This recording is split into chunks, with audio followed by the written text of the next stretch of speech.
But when Yeah. you're laying there thinking, oh my God, what is going on? I cannot sleep. And the more you think about it, the more hot I got, the less I could take full deep breaths. And I started to get up and I was just walking the floor in my house and I was scared.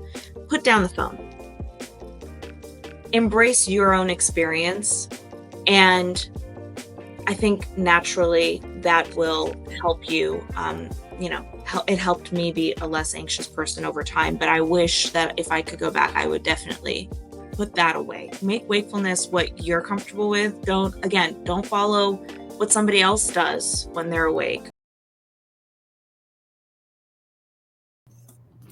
Hi, community. Coach Ali with you today, and I'm so excited to welcome a very special guest with us in our Talking Insomnia episode. And this is Monica joining us today, and she's willing to share her story with our community. And we're really grateful for you reaching out and being here with us today on the channel. So thank you so much, Monica, for being here. Yeah, thank you for having me. I'm excited to share. Wonderful. Well, let's just go ahead and get started. If you want to just walk us through how this whole insomnia situation happened for you and just kind of take us through it and your experience. Yeah, of course. So I had my first baby in September of 2023. So we just hit our year mark. And I do, in general, have a history with mild depression, not so much anxiety, but I have always been regarded as a type A personality. So, the being hard on myself type of constantly striving for the right thing and the proper thing to do. Am I doing this right? Am I doing that right? And so I knew that was always something that I, worked with, but it was never so strong that it came out in certain ways, such as, insomnia. Right. But after having my baby, I was hit with pretty strong postpartum depression. And instead of just being depression, it was also a strong, anxious urge to be doing everything that I could be doing for her. And if something wasn't working out, like breastfeeding, for example, it wasn't working out. And because she was born slightly premature, a lot of factors, I would get hard on myself. And over time, that ended up, now looking back on it, of course, but during that time, I didn't make the connection. Over time, that manifested itself in sleepless nights, an inability to sleep when the baby is sleeping. Impossible. And there was a distinct week, about a month in, where I started having stronger panic attacks. And I just remember staying in the shower for very, very long periods of time, just kind of almost bending down and curling up like, I don't know what's going on with me. I don't know what's happening to me. I had a very strong community that was helping me and with my baby while I was going through this.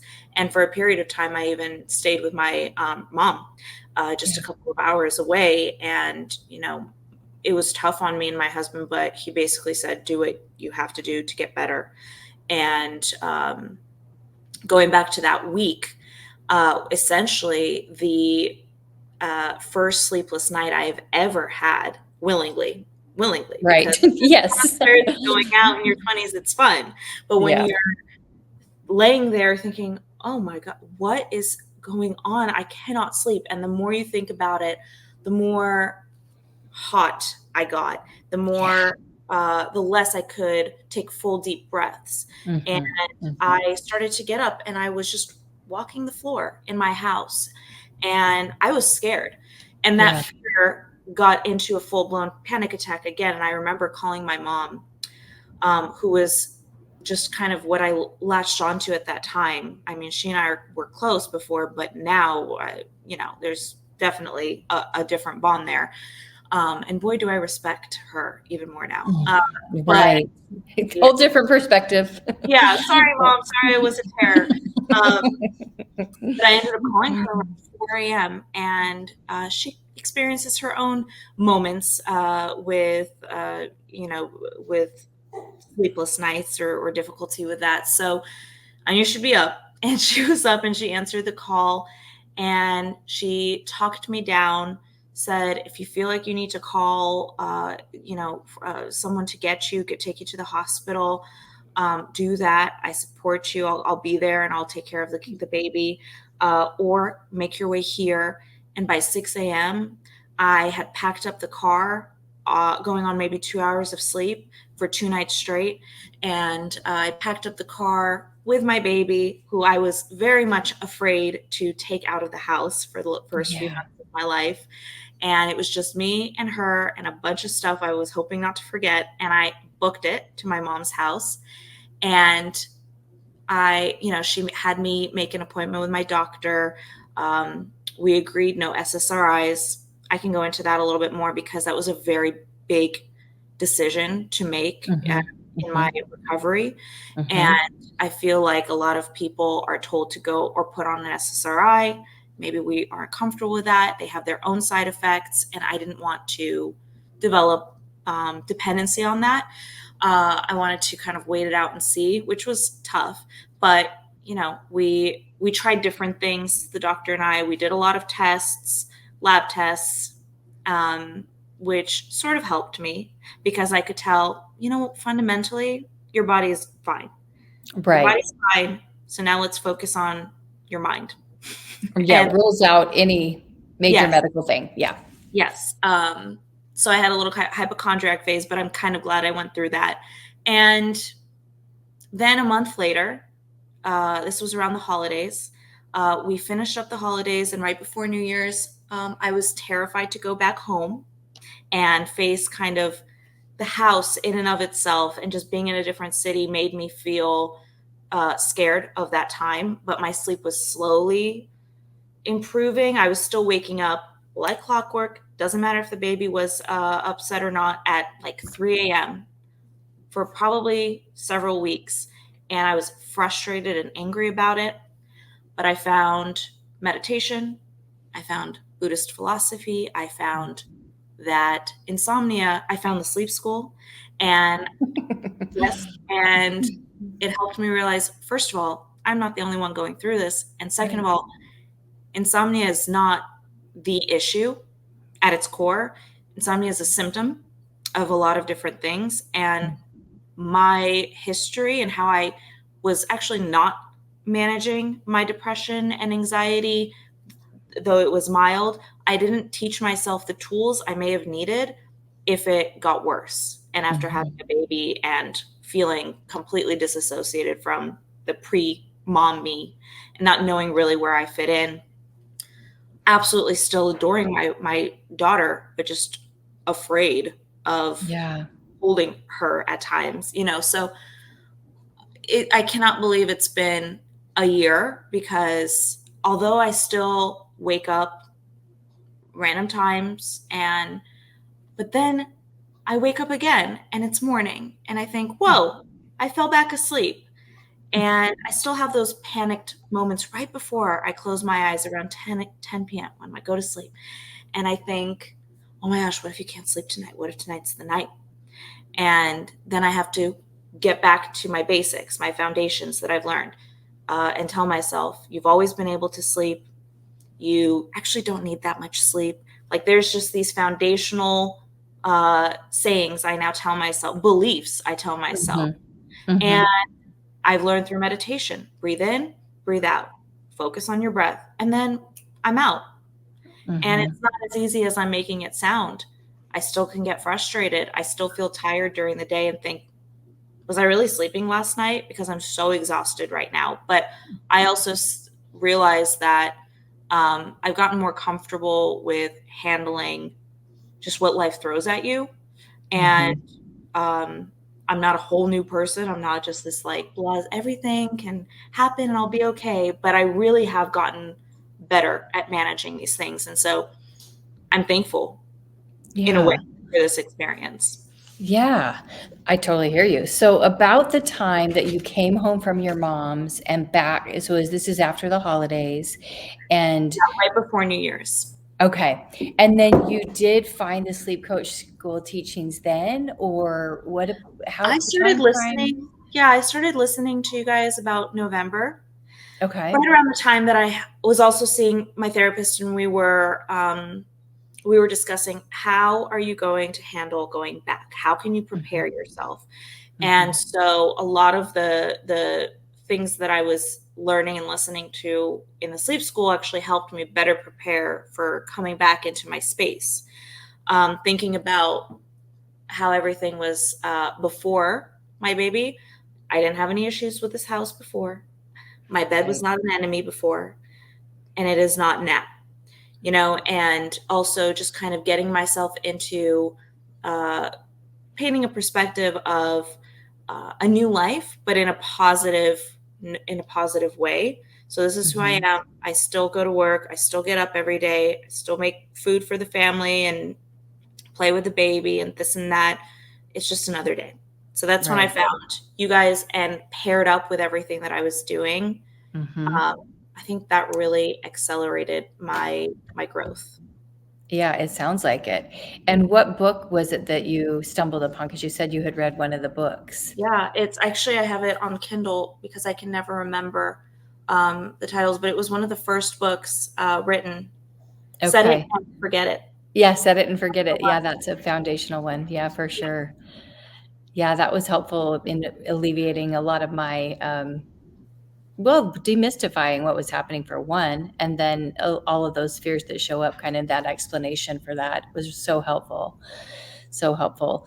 So it sounds like you're just I love that you brought up the Buddhist kind of concepts and teachings because so much of the sleep coach school kind of incorporates that whole idea and that concept of learning to become less attached to the outcome, right? That's the whole natto philosophy is non-attachment to outcome. I often kind of say we learn to be less attached. I don't know if we'll ever be completely non-attached because we're human beings and we're going to experience some of that, but we can definitely learn to be less attached. And it 100% sounds like that you have, and that has been one of those concepts and teachings that really resonated for you. Is that true? Absolutely. I mean, I think before anything that would happen would sort of sway me. I allowed it to.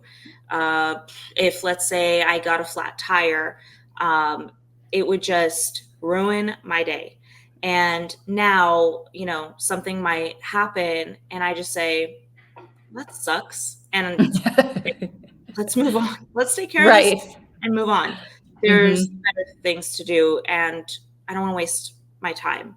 And I will say Hmm. there's a little bit of I wouldn't call it a negative consequence, but it definitely calls into question how people react to that. Hmm. Because, I think selfishly, when I cared a lot about everything, um, it benefited some of the people in my life because I put a lot of focus on that.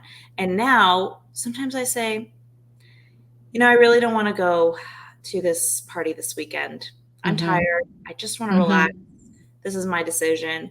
I get a little Hmm. bit of pushback Hmm. from the expectations that people have of me. And now seeing that, I realize no wonder. Even Isn't before, that interesting? yeah, Yeah, it's like those boundaries and knowing ourselves better through all of it and kind of understanding that we have needs and we have, like and we actually can take care of those needs.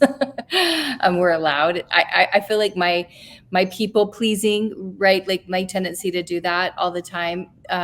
It actually has gotten much better because now I had the same experience. It's really interesting. I don't think this is talked about a lot, but I think it happens for a lot of us where it's just like we become clearer about one maybe what's really important, and that is we can see that more clearly, like the being in the present moment, right?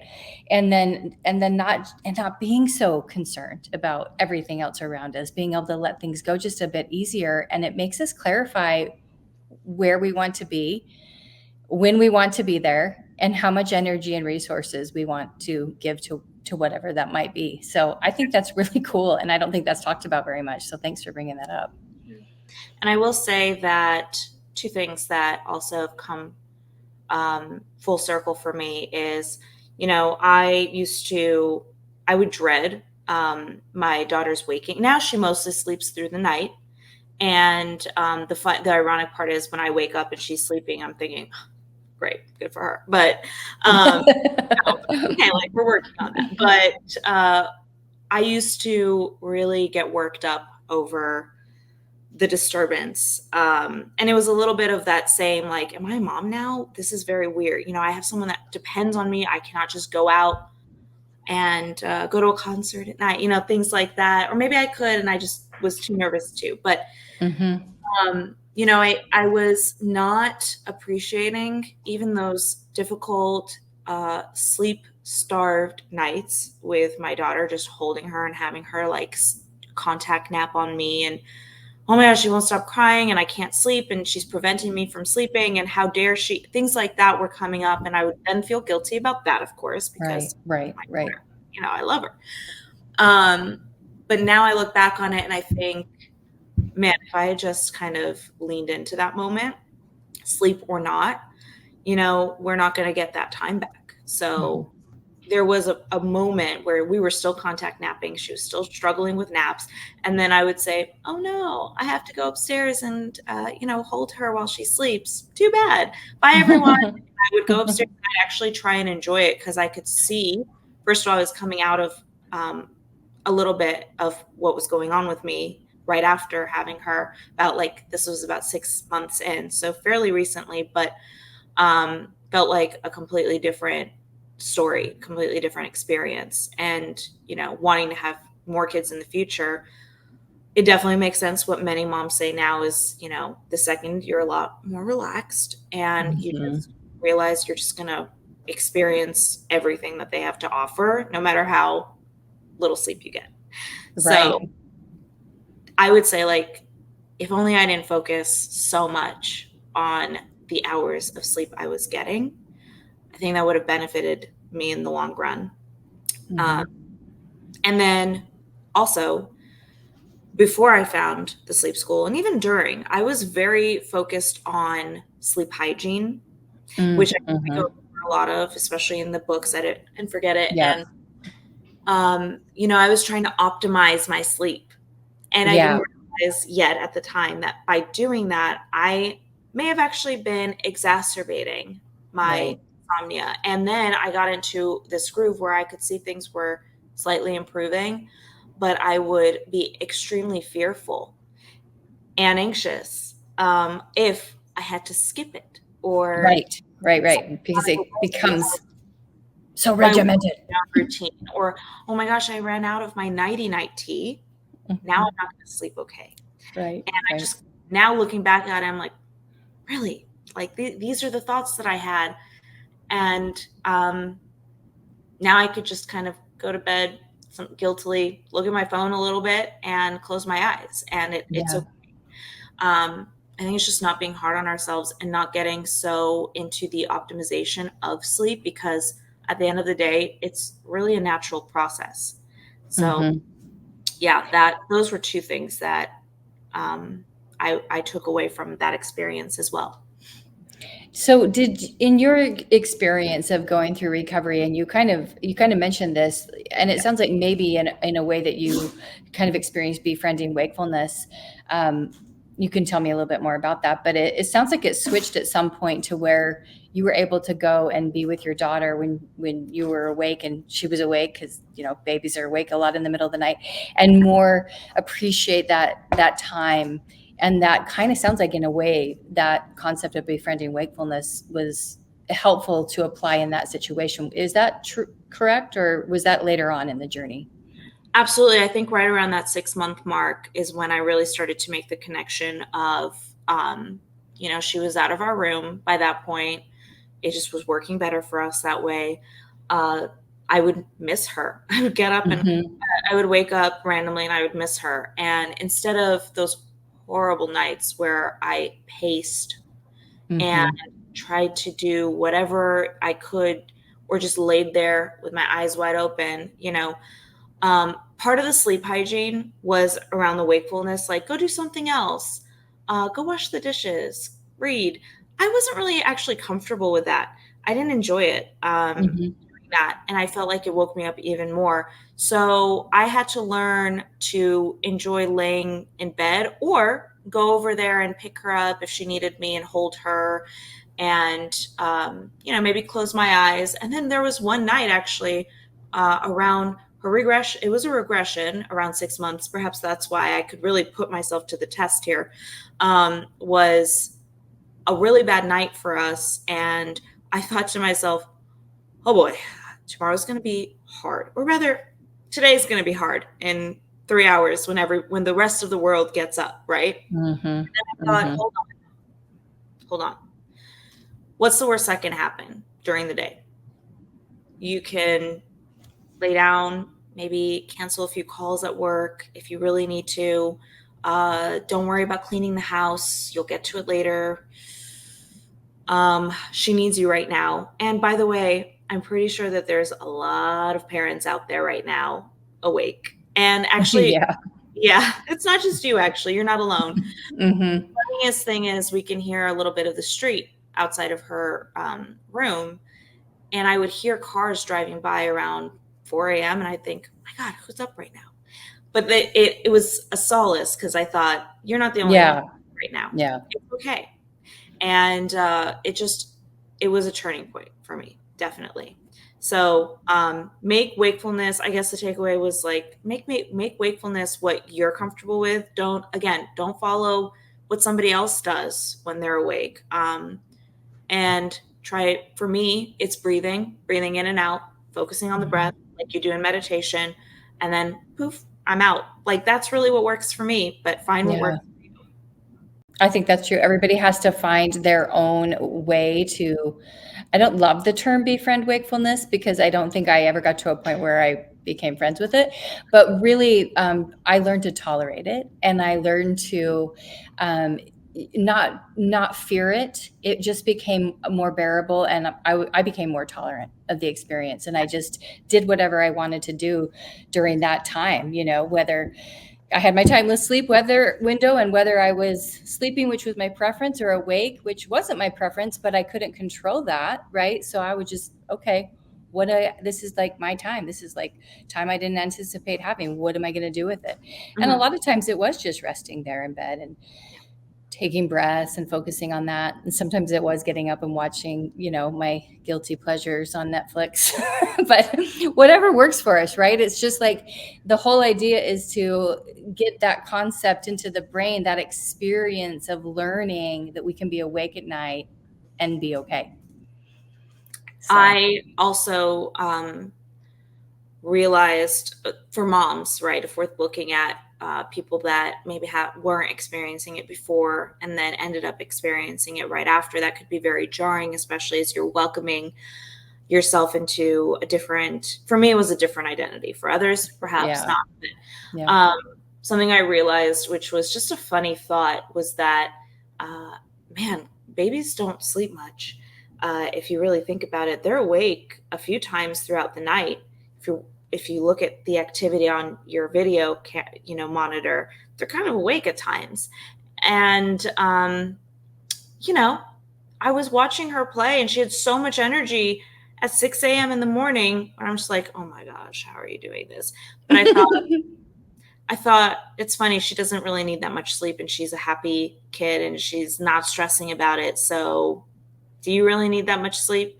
And that also helped. Everything that it was really changing my thoughts around it and experiencing those moments where you're just mapping it back to your experience. That has helped me over time. It's really like there's a foundation, and then the farther I get from it, not saying I don't experience it and go back a little bit, but it makes me stronger in terms of building more layers of ways to I don't want to say fighting it is not the right word, but just not worrying about it so much. Yeah, it's really like we get closer to acceptance every speed bump we have, because we we learn that, oh, there's nothing I can do Yeah. to fight Been this, to, here, done that.